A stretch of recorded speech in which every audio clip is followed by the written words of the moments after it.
A decorated colonel. A fallen hero's final journey. An airline that dared to say no. What happened next would ignite a nation's fury and expose how America really treats its heroes. The morning sun cast long shadows across the airport terminal as Colonel Marcus Wright stood at attention. His decorated uniform a stark contrast against the rush of casual travelers. Behind him, on the tarmac, lay a flag-draped casket. Private First Class Michael Chen, age 22, making his final journey home. Wright had done this before. Too many times before. But something felt different today. Maybe it was the way the airline agent's smile faltered when she saw his orders, or how her fingers hesitated over the keyboard. In that moment, he knew this wouldn't be just another mission. It would become a battle for respect that would shake the entire country.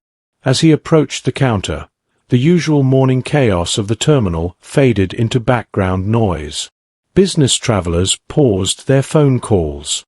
Parents pulled their children closer.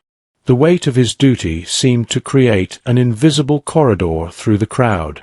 "Good morning," the agent said, her practiced smile not quite reaching her eyes. "How can I help you today?"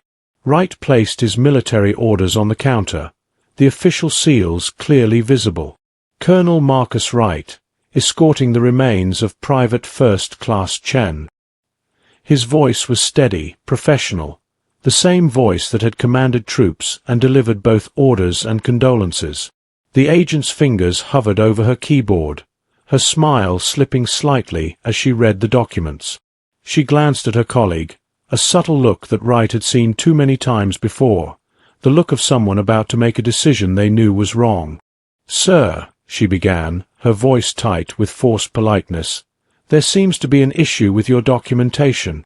The terminal's usual buzz seemed to dim, as if the very air was holding its breath. Wright remained perfectly still, his posture unchanged. 25 years of military service had taught him to recognize the moments that defined character. This was one of them.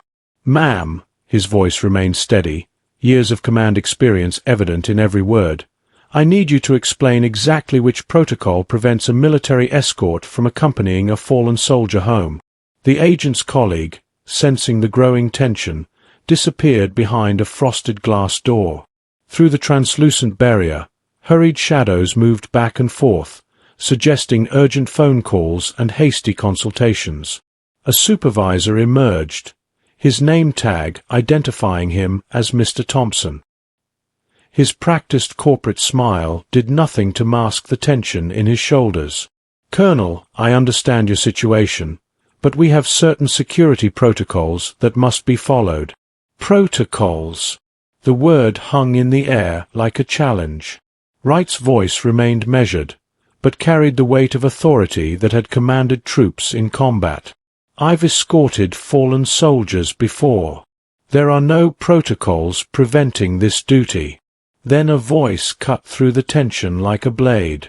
"Is there a problem here?" Wright turned to see an older man in a USMC veteran's cap stepping forward from the line. His weathered face and ramrod-straight posture spoke of years of service. The Marine veteran's eyes narrowed as he assessed the situation with military precision. "They're denying him passage," someone in line explained, voice tinged with disbelief. "He's escorting a fallen soldier." The words rippled through the crowd like electricity. Conversations stopped mid-sentence. More phones appeared, recording devices raised like silent witnesses. The air in the terminal shifted from morning rush indifference to focused intensity. Young woman in business attire stepped forward, her phone already streaming live. "I'm sorry, but people need to see this," she said, her voice carrying across the now quiet terminal. "This is how we treat our military, our fallen heroes." The supervisor shifted uncomfortably, aware of the growing digital audience. "Ma'am, this is an internal matter." "Internal?" The Marine veteran's voice cut through like a drill sergeant's command. "That boy gave his life for this country. There's nothing internal about that." More phones appeared. Tweets began flying. The hashtag let them fly started trending. The story was spreading faster than the airline could contain it. Then a new figure appeared, a man in a crisp military uniform with colonel's eagles on his shoulders. "Colonel Wright," he said, approaching with purpose. "I'm Colonel James Martinez, Pentagon liaison. We've been made aware of the situation." The airline supervisor's face paled. Martinez turned to him, his voice professional but carrying unmistakable authority. "The Department of Defense has arranged alternative transport. A military aircraft is standing by." Wright nodded, maintaining his composure. He'd won, but this wasn't about winning. It was about respect. Respect for the fallen, respect for the uniform, respect for the sacrifice. As Wright turned to leave, the Marine veterans snapped to attention and saluted. One by one, other veterans in the crowd did the same. Even civilians stood straighter, paying silent tribute not just to Wright, but to Private First Class Chen and everything they represented. Colonel Wright completed his mission, escorting Private Chen home with the dignity and honor he deserved. He didn't need the headlines or viral videos. He needed respect. And that was the real battle.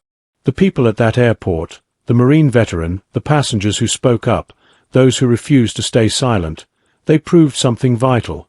When people stand together, injustice has nowhere to hide. Respect shouldn't be conditional. It shouldn't require public outrage or trending hashtags. It should be the standard. If you believe in honoring those who serve, let your voice be heard. Because silence lets history repeat itself, and next time, the cameras might not be rolling.